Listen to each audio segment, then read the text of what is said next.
I'm Eric Paul Johnson. And I'm Eric Winston. See, maybe that's what we should do now. Give some sort of notice. Okay, we're ready to record. Instead of me just pushing a button and catching you saying something you probably wouldn't want out to the world or in the middle of something. That's true. Yeah. Hey, let me tell you once again how I feel about them. Hi, I'm Eric Winston.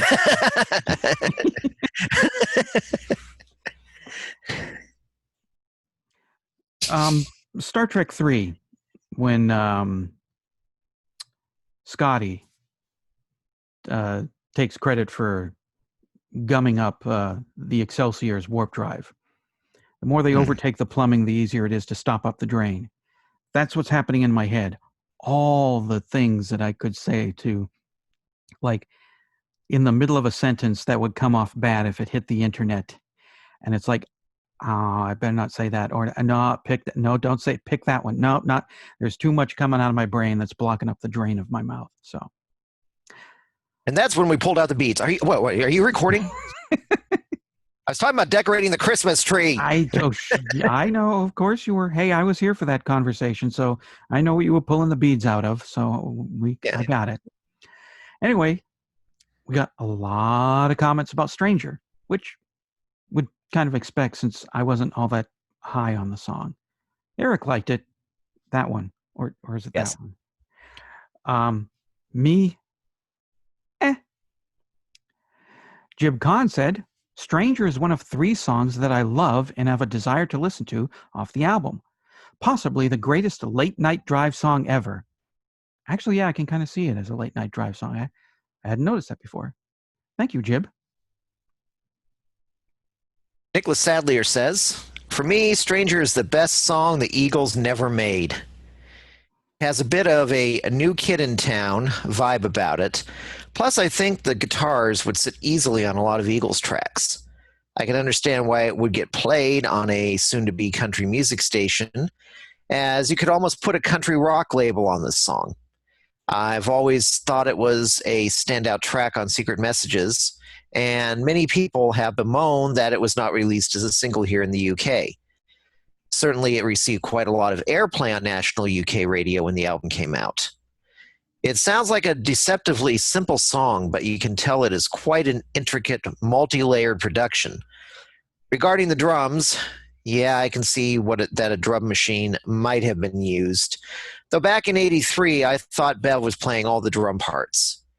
It's really hard to tell, though, as in E.L.O.'s later years, his drumming parts were made to sound ever more clinical and therefore more and more like a drum machine. But there is also an interesting percussion bongo-like thing going on throughout the track as well. I think that must be Bev, as I don't think a 1983 drum machine could lay that down. I think the chorus is actually to die for, and I also love the short burst of strings in the middle of the song. A little nod to the past. All in all, light years better than Rock and Roll is King. Rock and roll might be king, but the customer certainly wasn't when it came to buying singles. They could have done a bongo thing with the drum machine, but it would have sounded like a drum machine doing bongos. Yeah. While you were reading that, I was looking around for a noisemaker. All I got is this one here. My cowbell is downstairs because I really could have used it. Because when you say that this is the best Eagles song ever never made, maybe that's another reason why I'm not crazy about it. Like the dude, I hate the... This is where I'd have my cowbell. Fudging. Eagles, yes. I hate the funking Eagles. I don't like them. Joe Walsh and After, they got some good songs there when Joe Walsh came in, but before that, I hate Eagles. I don't like them. I'm also not crazy about country rock, so there's another reason why I'm not so crazy about Stranger. Yeah, I used to think that Bev Bevan played drums on everything. I saw in the liner notes when I got the album, drum machine was listed there, but I thought, well, maybe for some little added extra stuff. I never thought until we started covering songs for Secret Messages that, oh, Bev just wasn't there at all. It was a machine. Yeah. Too bad, because Bev really kicks ass on. Well, drum machines do what computers do. They strip away the humanity, play it nice and smooth without any error, without any sign that there's a person doing this, and it kind of that takes away the warmth of a song. I mean, nothing on Secret Messages was as cold and like a punch card was stuck into R2D2 like the early Depeche Mode stuff. But still, there's a lack of humanity there that I can kind of feel when you don't have a human there playing the drums. And the burst of strings, I like that too. I should have mentioned that because I've always liked that. And I forgot to mention that when we did the episode. Terry Parkin, fantastic song. Bang on with both your comments. Bang on with both your comments, Nick and Jib. Great deep cut, right up there with Bluebird on the album for me. I think we're Nick and Jib. Okay. Or, oh no, actually, no, we're not Nick and Jib. You're referring to Nick Sadlier and Jib Cunn. Oh. Before him, he's talking. They're having a conversation. We're not involved in the conversation. Well, welcome to my world. I'm usually pretty much shoved aside and ignored. Yeah. Yep. Doesn't matter. I'm overeating, eating all the Chex Mix anyway. Like I do at any party. Yes. I just stand in the corner. Yep. Drink my soda. Can't wait for Nicholas Sadlier says, can't wait for the Letter from Spain Letter from Spain podcast. Well, just a couple episodes away. And if you pay for the expanded episode, you'll get to hear the parody I did of it called Letter to Dave, which was about David Letterman's the late night viewer mail segment. So you're going to miss out on that if you're not paying $2 per episode to get the expanded episodes. Or we should say, if you pay us $5, then you don't have to hear it. That doesn't work. I'm just saying, at the worst times that went through the Great Recession, one of the ideas I had, as a joke, of course, was, I can't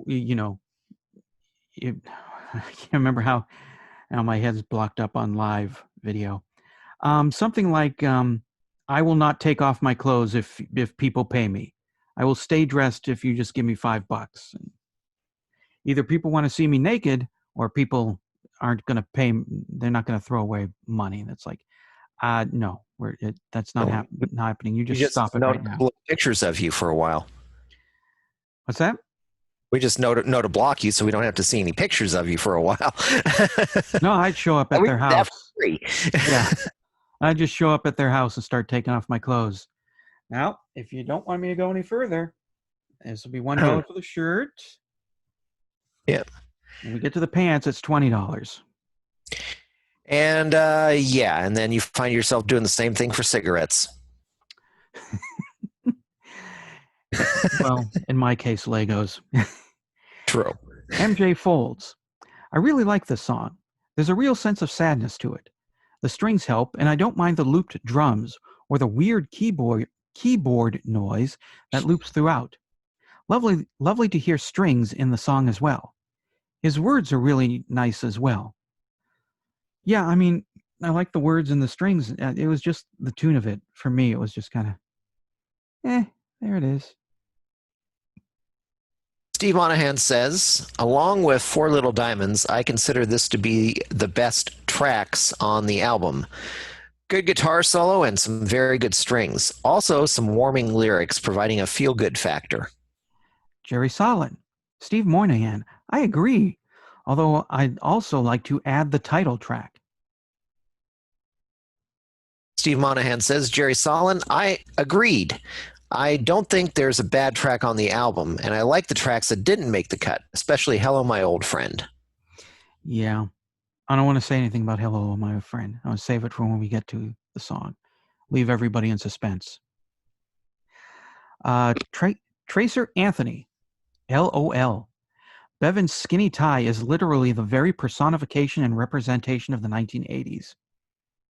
I like a skinny tie, but I still think that yellow and black checkered tie, that skinny tie that Jeff wore in Here Is the News, that screams early 80s to me. And Alexander von Petersdorf says, I have to comment on this. I think you get it wrong. This song is the best.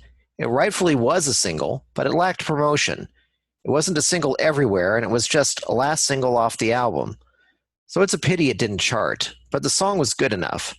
This song hit me big time as a 15-year-old. It was the summer holidays of 1983, and I was to go to a new school after the holidays. I felt like a stranger. The song doesn't need big fancy drums. It's all about the mood, and it hits perfectly. It has everything an E.L.O. song needs. Great melody, great singing, strings, a brilliant guitar solo. This is my favorite song ever. No other song has kicked it from the top spot since the summer of '83. Not even Afternoon Delight? Especially not Afternoon Delight. It's got the cool sound effects, though, made with the guitar of skyrockets. Zoom. How can you top that? Well, I have heard there's the fingernails on the chalkboard sequence from Jaws. That tops Afternoon Delight. Okay, if you're just going to be a cranky pants and shoot down the Starland Vocal Band, then I'm going to have to find a new host when I start doing the Starland Vocal Band Song by Song podcast. Okay, well, yeah, once you can go ahead and get all 12 songs or whatever they have and figure out some host with that who doesn't feel very awkward when singing it with you. All right. That's the one thing out of that song that I always will remember is Arrested Development. Still need to check that show out. Yeah, when he's singing it with his niece. And all of a sudden starts realizing what the lyrics are. Yeah. He's doing karaoke with his niece, singing the song, and all of a sudden, halfway through, they start realizing what the vocals are, or what the actual lyrics are, and all of a sudden, yeah. That's not a song you want to sing with a family member. No, it's not. No. G. Brewer. This is my favorite track off the Secret Messages album.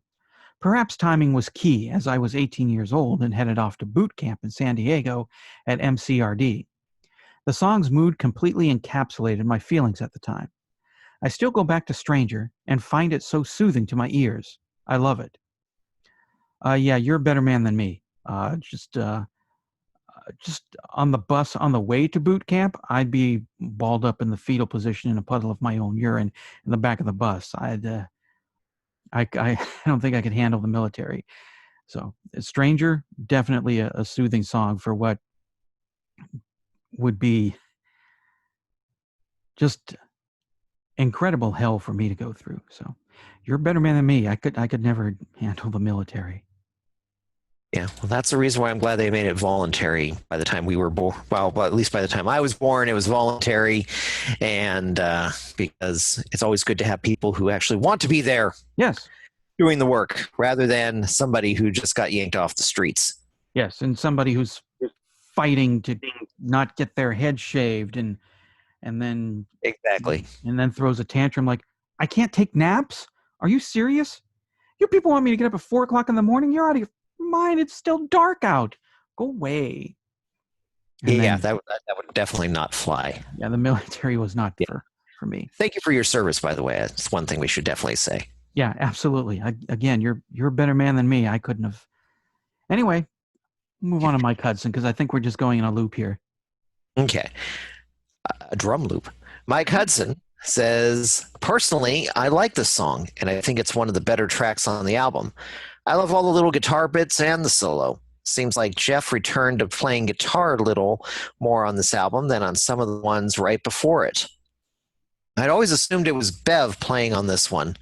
But after listening several times today, I kind of concur that it does sound like it's either a drum machine programmed to play a basic pattern over and over again, or it might be Bev's actual playing, but it's just a single bar or two looped like on Don't Bring Me Down. I think what always threw me off on this one is the added percussion. I don't know if it's bongos or congas or even possible rototoms, or some mix of all of those. Hopefully, it's Bev playing those parts, but we all know that sometimes album credits show Jeff, Richard, or Kelly playing additional percussion, at least in this song, because it really is a basic pattern. Eric Paul Johnson said his favorite part was when it pitches down right before the guitar solo. It also does this again at the end of the second chorus as well. This part has always made me think of Fleetwood Mac for some reason. I can't seem to pinpoint any particular song. Maybe someone else will know what Fleetwood Mac song it is. Might be The Chain? I'm not sure. I think I know what you're talking about, or Rhiannon possibly. Yeah, I mean, I never really thought about it, but I can see this having sort of a Fleetwood Mac sound to it. Yeah. I mean, I think there's a lot of Fleetwood Mac where you could say that, because they followed kind of a pattern once Lindsey Buckingham was mainly in control of a lot of how the songs went. Yeah, which is a better thing than letting Stevie Nicks be in control. I've liked Lindsey Buckingham more than I like Lindsey Buckingham songs more than I like Nicks songs. Yeah, I like how you corrected that, going, yeah. I like Lindsey Buckingham. Oh, no, abusive. No. Well, yeah. I like Lindsey Buckingham songs more than Stevie Nicks songs. As a guitarist, qualify that. As a guitarist, as a human being, And Lindsey Buckingham doesn't sound like a goat, which Stevie Nicks does. Now I've cheesed off a lot of people. Doug Payton. As a kid, my family would move every few years, and I always found myself the new kid in town. This song was the story of my life every time that happened. Love this song. Well, it looks like the majority of people are with me on this one, so I guess I'm forgiven for Jungle? I don't think so, because you really laid into Jungle. Oh, okay. Yeah. You just took it out back and beat it to death with a baseball bat. An aluminum one, too. That's true. Yeah. I decided to reenact that entire subway scene from Warriors on it, yes. I'm nodding, because I haven't seen the movie. Right. Okay.